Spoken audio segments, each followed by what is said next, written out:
Yes, welcome everyone. And here myself, Shantini, and my colleague Raghunandan came up with a new topic called exploring Abzu to have a small session in this PFT. And let us begin with this. Like exploring Abzu is a small concept which we did as a part of our internship, and we just explored and came up with the high accuracy in Abzu and compared with some other traditional algorithms. We will be explaining it about more deeply in this PPT. Let us get into this.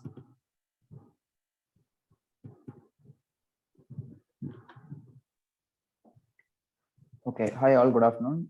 So I'm going to explain the problem objective of Abzu, the algorithm. The main objective of the algorithm, it is a machine learning environment which models the data sets and fits the best problem. Like Abzu is exploring explainable neural network solutions. The main objective is to explore Abzu with high accuracy and more explainability. Compared with other algorithms, this Abzu algorithm will give will give high accuracy with more explainability, and which is easy to learn more. And from this objective, a model that can be developed with highly accurate, and the algorithm is recognized to everyone. So Abzu is all about finding an efficient way to explain algorithm easily, understandable, and making the model predictive within a high accuracy. So this also improves efficiency and increases the model's reusability. And it is basically nothing but explainable non-linear models developed for increasing accuracy. It also deals with QLattice, which is going to produce results with graphs. It makes us understand the algorithm much easier. Yes. To say more about Abzu, we have traditional algorithms classified as supervised learning and unsupervised learning, but there are some disadvantages which can be overcome through Abzu, because the main objective of Abzu is to make the model more explainable and non-linear. Here, with the model which I mean to say is the system which we make which we make it up ready through training and testing, which we use it for prediction and analysis, is the model. And here, explainable and non-linear is nothing but a more algorithm which is easily understandable for all, as well as non-linear, where the algorithm is going to bring a high level of accuracy so that prediction and analysis can be more accurate. Through this accuracy in algorithms, we could easily predict, and we can predict it exactly. This is what the main objective of Abzu. And Abzu is something that is advanced in AI, because it is going to solve the problems existing in the older algorithms. This is the main objective of Abzu. So when we look at the existing system, many of the machine learning algorithms are well constructed and developed, and also structured patterns of algorithms, which helps us to understand easily and makes it more explainable. Suppose when we use it for prediction, it does not give high accuracy in results in some more algorithms. But in traditional machine learning algorithms, we go with supervised learning and unsupervised learning. So supervised learning, we can say that it is explainable but not accurate, and in unsupervised learning, accurate but not easily explainable. And in Abzu, we can say that it is all about finding an efficient way to explain algorithm easily, understandable, and later we said it is the model predict with a high accuracy. So, but there are some also disadvantages prevailing over these kinds of algorithms. It is also so complex and involves some kinds of neural networks concepts, some mathematical functions which are not structured algorithms. But when these algorithms which are used for prediction purposes, they will give a high yield accuracy results. So supervised learning algorithms also include like linear regression, support vector machine, etc. We in this TFT session, we have used two types of algorithms which are used for comparison, which is linear regression and support vector machine. So it also deals with QLattice, which is used to provide results with graphs and makes us understand the algorithm much easier. We are going to display the results in the output of QGRAPHs. To know the workflow, how Abzu works, this is a small representation of this. The workflow of Abzu is entirely different because we here there are 5 steps, and the first step is formulation of question. Here, formulation of question is nothing but we will be structuring the inputs and input parameters. Once the input parameters are structured, it is made to map within itself. That is called as hypothesis. Nothing but in hypothesis, when the each and every parameter is being compared, we could come up with the good target variable. The best target variable is found, and through best target variable we could take it for analysis. And once analysis and training phases are completed, it can be taken up to testing phase. And in testing phase we could give we could use it for testing with with its own data set. And the final step is obviously a prediction. Here we will be using we will be analyzing the data using the hypothesis which we have generated. Once this is like an iterative process, based on the epochs and the accuracy which we gain, we will be stopping the prediction, and we could conclude at that level. This is the basic workflow of Abzu. So coming to QLattice, QLattice works with supervised learning. The input and output variables are respectively the entry and the exit points of the QLattice. Like we can say, QLattice searches among thousands of potential models which are developed for one of the graph. We have the right set of futures and some of the combinations where we take from it. In that means that some predict perfectly which are modeled to the problem gives us a clear output of the data. We can say the basic workflow of the QLattice is that how it functions to make such predictions through graphs, which was explained by Shantini. So using QLattice, it has its advantages over some of the neural networks and decision trees. This QLattice works by searching through thousands of potential models and data and finds which one matches the best fit, which has the right features and right output interactions to perfectly balance the model for the best problem which have been explained. It also fits an entirely new type of model to the problem. We can say that the right set of features unfolds the perfectly model to that problem. So this is about QLattice. QLattice is the main thing which is used to bring up the output. Using QLattice, we will be showing the QGRAPH. Now we will be seeing how to use QLattice as in the part of coding. Here QLattice is going to be nothing but a mathematical function. We have to implement that mathematical function. Here the mathematical function is optimized in such a way that the loss functions also help us to make the function fit perfectly into the model which we have created. As already said, QLattice is going to produce the output in the form of graphs, which make us easily understand how the input data as well as the output is going to get mapped. Because QLattice is nothing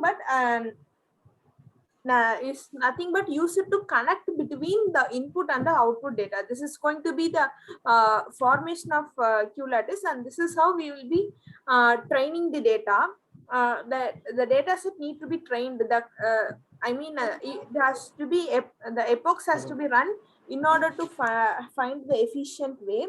So this is the way how we will be training QLattice, and we could see the loss rate in the below area, like at the end of the output we could see like fitting here we have run. Sorry.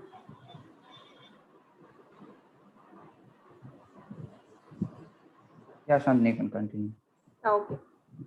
Here we have this is a sample data set, and here we have run this iteration for 40 times, and at the end of 40 times we gained the loss of 0.14, which is almost a good rate, which is less loss rate. So we could continue with the next.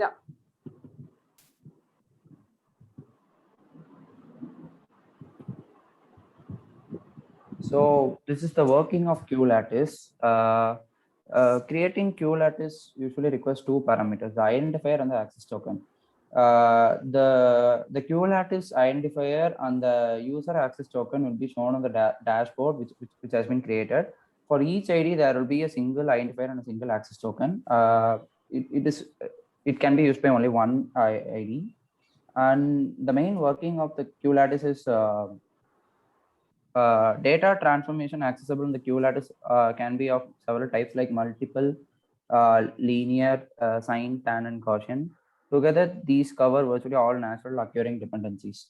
So basically, earlier said that QLattice works with supervised learning. The QLattice searches thousands of potential models which have been given in the data, which is in which we can use multiple functions like linear, sine, tan, and Gaussian, whichever we have been used in the QGRAPH. They will all cover these virtually all natural occurring dependencies. So the main thing is while creating a QLattice or working in a QLattice, we need two parameters like identifier and access token. That will be once you created the ID, that will be shown on the dashboard and you can access it.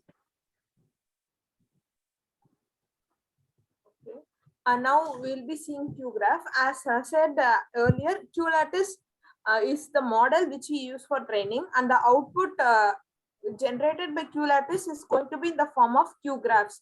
Here we could see how the QGRAPH is going to look. That is, the image has been given here, and the QGRAPH is a collection of all possible models. Like as said earlier, we have to first in the workflow of Abzu, we said like we have to generate hypothesis to find the best hypothesis. QGRAPH is going to show all the possible models, and out of the all possible models, we will be finding the best model, and the best model is used for next training phases. This would be an iterative work, and based on the accuracy and efficiency which we gain, we could stop the working of QLattice because QLattice is going to generate a unique ID, and it is not going to be used for next any other models. So there will be more secured, and the output and the model which we gain is going to be exactly suited for the dataset which we have used. This is the main advantage of using QGRAPH, and the interaction between the parameters of the dataset can be in the form of mathematical data transformations, which we have seen in the previous slide, like multiply, Gaussian, sine, and square root. These are some of the activation functions, the part of an activation function, which is going to help us to connect with the parameters. Through this, the training will be taken place. Coming to FEYN, FEYN is a Python library that pushes machine learning to a new level by taking strong inspiration from quantum physics. Like we can simply say that FEYN is a software development kit that is used to interact with the QLattice. The workflow of the FEYN is typically starts after data preparation. Once the data we get from somewhere, once the data is prepared, however, we have to mention that with the QLattice. So we don't need any normalization of the input features, or it will handle categorical variables, which is used for encoding with the FEYN Python library. So FEYN models have similarities with other machine learning models, such as random forest models and neural networks. So in a way that the FEYN models introduce a new way to work with the data together. It has its own way. The other needed component in this Python package, that is FEYN, that runs in computer and accumulates your data according to your learnings. These learnings are communicated to your QLattice over the network. That is this network.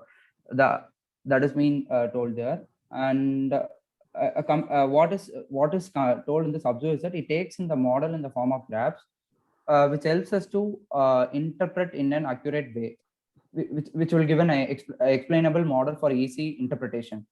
So in this QLattice technology, through the FEYN library function in Python, it will fit an entirely new type of solution to the problem statement, which we have already have in the data. So the final models, which were the result of a process with a random initial conditions, which whose evaluation was shaped by the data. Like if we get some data from the outside, it will help to interact in an accurate way, and it will give a high accuracy of results. So that's about FEYN. That is a Python library. Yes. FEYN has a unique function named as autorun, which is a special function, which is a special primitive operation used for QLattice purpose. Here, the purpose of autorun is to find the best model displayed at the current epoch. Like there will be many number of epochs we'll be using for training our data. Here we will be the autorun function is going to identify where the model gets its best efficiency is going to be found using the autorun function. Here the autorun is going to have, which is almost the autorun can find the sample models from a QLattice, fits the model to the data, prune the list of models, and update the QLattice with best divorce models.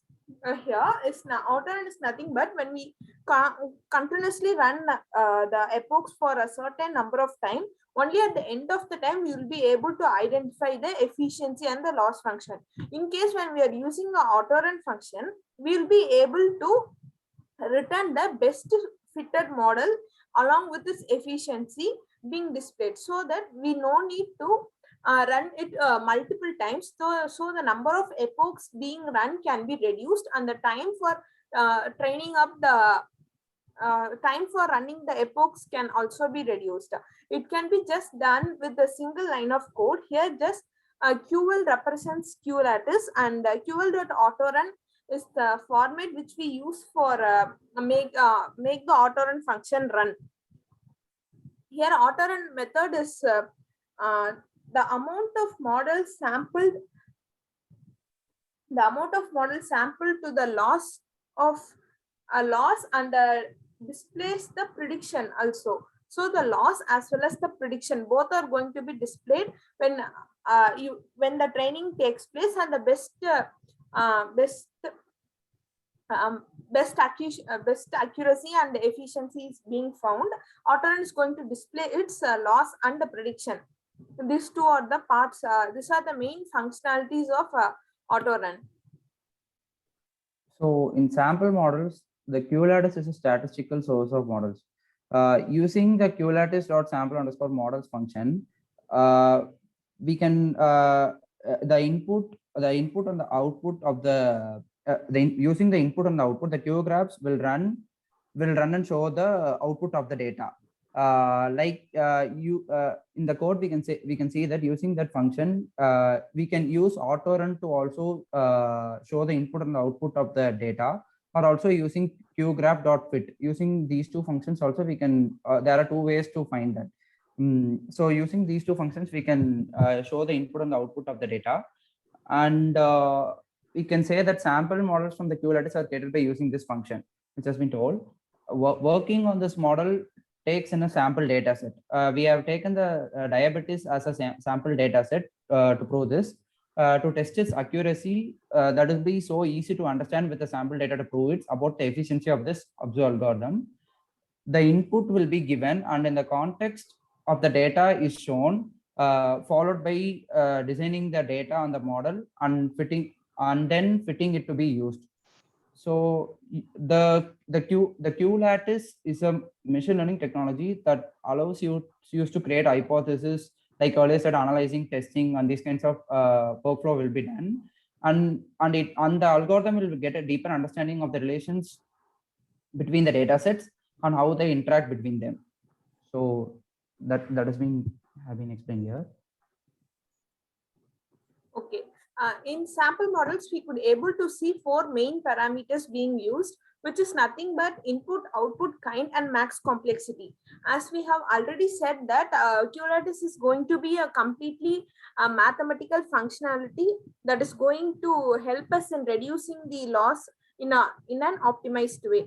Here, and input names are going to contain the list of inputs in various forms. The input can be of any form, like the data set can be in the form of strings, it can be in a data frame columns, it can be a complete data set, or it can be a set of dictionary keys, etc. can be given in the given to the input name, and it is an iteratable set of things, because input is going to be iterated, and using the iteration only we will be able to find the output. Here output names is nothing but the final product which we going to get is the output. And here kind is nothing but it is just used for classification or regression. Like as we all say that algorithms are mainly differentiated as classification algorithms and regression algorithms. In order to find whether we are doing here classification or regression, we will be using kind, and this is being specified here. The kind is the place where we will be specifying it, whether it is going to be classification or regression. In the max complexity place, this helps us to reduce the complexity of the model. When the model gets more complex, the time taken for running each epoch is going to be extended. So automatically the rate of the time taken for training will be more. When the time taken for training will be more, the system automatically gets confused, and in order to reduce this, we have the parameter called max complexity. The number represent here, the number is going to represent the number of edges that is going to be represented for the model. When we get the output, there will be it is going to be in the form of graphs. In order to when we see the graph, or normally a graph will contain edges and nodes. Here, in order to reduce the number of edges, we have the parameter called max complexity, and it is going to display the model. So this is the training of QLattice. A graph usually consists of one or more input features. Some interactions between them may be some complicate, and a variety of functions that have been fitted to the dataset, which leads to the output. So the QGRAPH depiction shows the best fitted model in the criteria which was given by the data and its complexity. The graph can be directly translated to some of the mathematical functions, and it is to be good from there. So we can say that a QLattice is a generation of graph from input to output. Here we can see that updates is equal to 10, and that is nothing but the set number of generations, like number of trainings. How many 10 for updates is equal to 10 means 10 times of trainings to be done with them. And using QLattice.get_graph is used to print the data, and in QGRAPH.fit is used to train the data. Which was given in the diabetes dataset. And we can say that QLattice can now be updated with the best fitted graph. We will show the output which has the best fitted graph from the given data. So therefore, the QGRAPH will more likely to have graphs that have a similar architecture, which best fits the survival of the fittest. That is, which has the best fittest graph, that will be the best accuracy of this algorithm. So the steps of this model selection or being getting in a loop of QGRAPH, fitting, updating, analyzing, and testing until the desired outcome is reached for us to show. Next, accuracy. Here in the upcoming slides, we'll be seeing how we are going to use QLattice into a data set. Here, the accuracy which we have gained through Abzu algorithm for the sample data set named as diabetes data set is Accuracy is 81% in training, and in testing have got almost 76%. Here, accuracy is being measured in the form of numpy.mean. We have taken the mean square, and there are many ways of calculating accuracy. In the updated version of Abzu, we can be using F1 score. Some more metrics can also be used for calculating the accuracy. So this is the data set which have been taken, used for training and testing in the efficiency of Abzu algorithm. So the diabetes data set has been used. So the data set contains 768 about range of entries with 9 columns in the data set. It includes pregnancies, full course, blood pressure, insulin, BMI, age, outcome, etc. So this is a sample data set of it. And using this, we will use the QLattice to show the best fitted graph. And we also had a comparison of Abzu with traditional algorithms. The working of Abzu is compared with the same data set. That is, we have used 2 types of algorithms. And while comparing those 2 types of algorithms, we have used the same data set for traditional machine learning algorithms. And this proves that efficiency of Abzu through its accuracy is compared with support vector machine and logistic regression algorithm.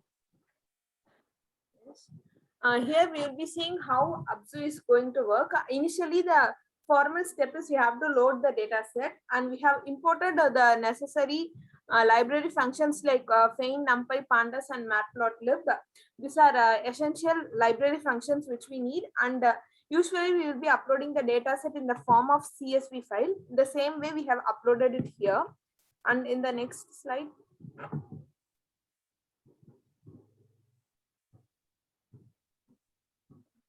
This is setting up of a target variable. So we needed input and output to generate. We needed a target variable to generate the input and output of the data. Once the input and the output of the is generated, the target we will be setting up a target variable. And that connecting with QLattice earlier, I said that we needed QLattice ID and the API token to reach that. So using these two, we will be connecting to the QGRAPH, and we'll be getting the best fitted graph.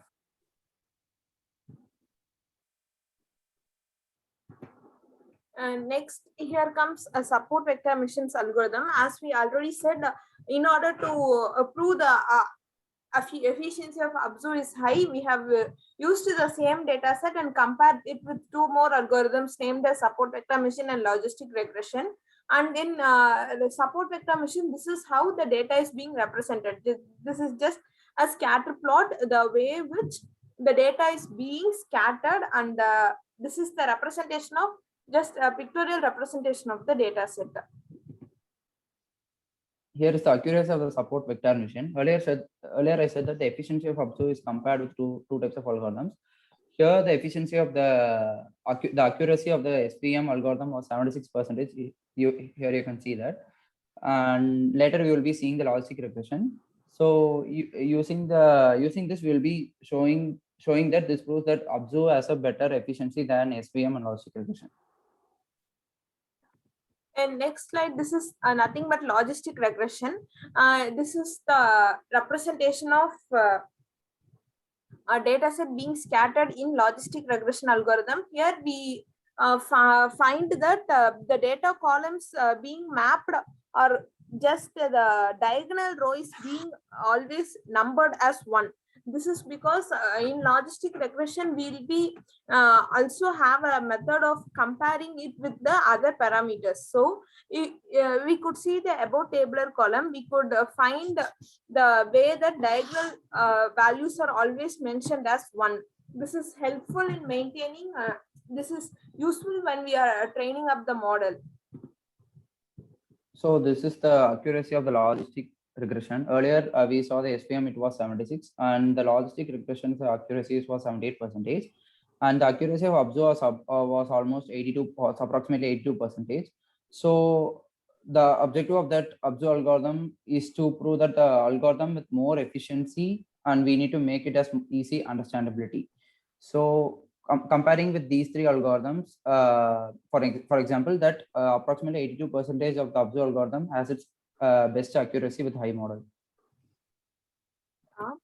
finally, we could conclude, my colleague said, the accuracy of all the three algorithms with the same data set is being compared, and we could see that Abzu's efficiency and accuracy is being high, and also the time taken while we are implementing this algorithm was also less.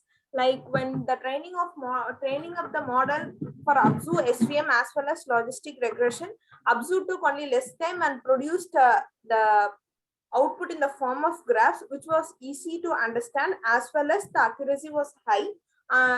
This is the way that we tested the accuracy of Abzu and found the efficiency to be high when compared with other traditional algorithms.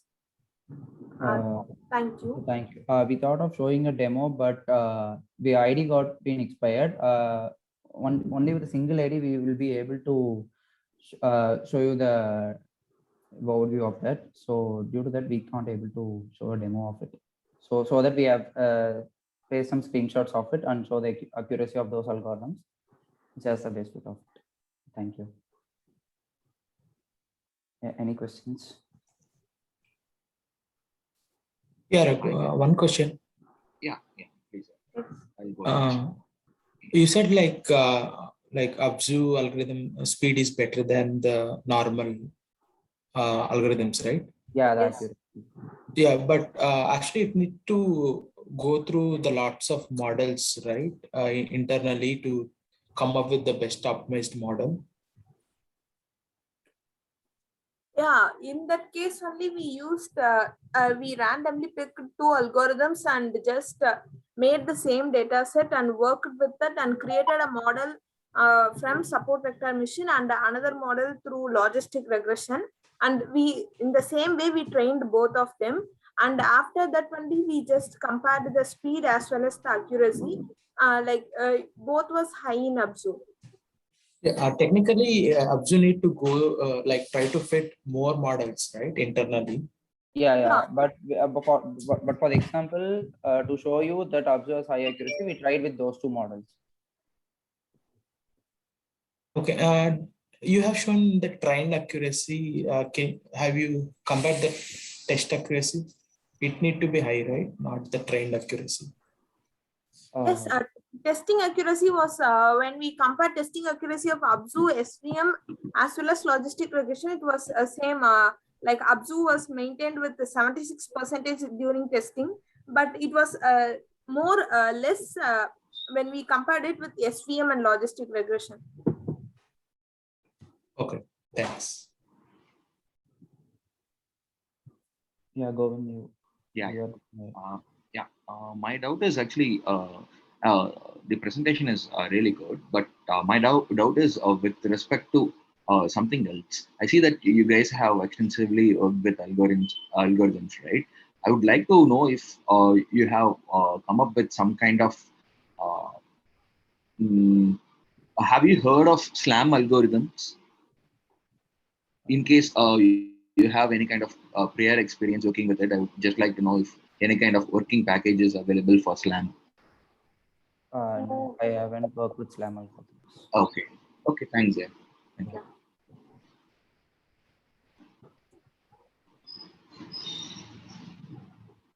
Any other questions? Hello. Yeah. Hi. The presentation was really good, guys. Yeah. The thing is, I have one doubt. Every here you are you're comparing with accuracies, right? Different model with Abzu and then logistic regression, and what is the other model you did? Support vector machine. SVM, right? Okay. So here, as per my knowledge, when you are comparing with accuracy can manipulate us, right? In terms of true negatives and false positives. Either one of them is high, your accuracy will definitely go high. So instead of, I'm just checking with you. If I'm wrong, please correct me. So apart from accuracy, if you are checking with AOC, right? Area under curve, it will differentiate perfectly between TPR and FPR. but accuracy is not a best metric to for classification models. Why? Because even if your false positives or true positives or any of them is high, it will throw you a good accuracy. Then you cannot rely on the accuracy only. So that is one thing. And for such situations, if we check with AOC curve, then we can actually rely, we can say that Abzu is really doing well with comparatively with other algorithms. That is one thing. And one more thing is, I just wanted to know, Abzu is giving a accuracy, right? Accuracy based on what? Like, I just wanted to understand the mathematics behind it. If you can just walk me through that mathematics. Why? Because there is also something called auto VIML, right? What this auto VIML do is, it will run on all the algorithms, whatever classification models algorithms you are having. It will give us the best algorithm. Like if it runs on logistic, it runs on naive Bayes, it runs on KNN, it runs on decision tree, it runs on random forest, and so on. Then it will give us the best algorithm based on the metrics. This is the way of auto VIML. But I just wanted to understand how this Abzu is giving the best accuracy on what basis. That is one thing. And also the third question is, this is the last question, what is the scope of hyper tuning in Abzu? Like, it's just giving us the best parameters and we are deciding, you people told that that is the best parameter. And what is the scope of hyper tuning? You told that you compared with these three algorithms. Did you check with logistic regression and SVM after hyper tuning? Like, you are told that compared to Abzu, these with these two algorithms, Abzu is doing good. Did you check with like after doing hyper tuning, and then did you compare with Abzu or before hyper tuning? These are my three questions. Sorry if I'm if I'm just asked you many questions. Sorry, but these were questions I just noted down when you were presenting. Yeah, I think you are right that only with only with accuracy we can't say that this algorithm best fits the SVM and logistic regression. But we have tried using the accuracy on some of the training and the testing data sets to show to prove us, not to prove us, like we have a better view to easily understand that it has its more accuracy with compared to those types of algorithms. If we need to prove that some algorithm is better than other than algorithm, not on, like you said, not only accuracy is needed, but just for better understanding, we made that Abzu algorithm has a better accuracy than those two. So in terms of accuracy only you calculated and you just telling better than these two algorithms, right? Yeah, not only accuracy, but it is also easily explainable also. Yes, Yeah. and another is after you ask about the AOC accuracy, we had idea like we could try that also, like how we could check how Abzu is going to perform in that way, as we have using it for classification regression. And thank you for your point also. Mm-hmm. Yeah, no, that is what, whenever I build my classification models, right, I never rely on accuracy. That is the thing I was asking to you. Why? Because accuracy may manipulate us. We don't know. Either of our TP is high or FP is high, it will get us a high accuracy score. That is the thing. And can you just tell me, like, on what basis the maths behind Abzu, the maths, if you are having time? Otherwise, that's fine. I wanted to know the maths behind the Abzu. Yes, the Abzu, the mathematical calculation we are using, like the official website of abzu.a is the official site, and we have been referring it, and the mathematical function I will just say that. Give me a minute.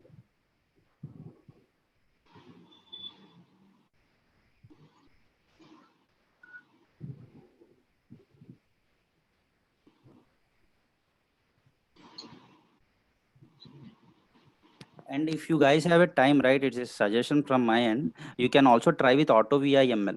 So it really works very good. If we no need to do anything, it will automatically choose the best algorithm and give us the scores. Yeah, So you can compare with Abzu as well.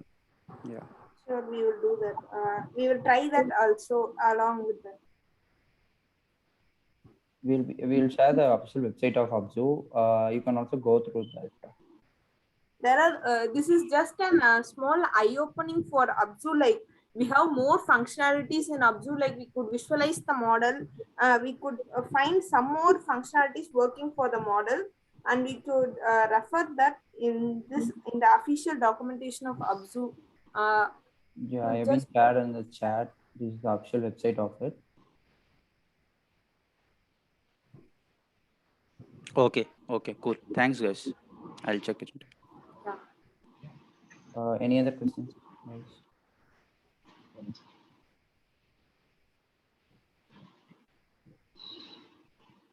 For all, I'll just share a Google form. Please to fill that. I'll just share in the group. Please to fill the Google form, right?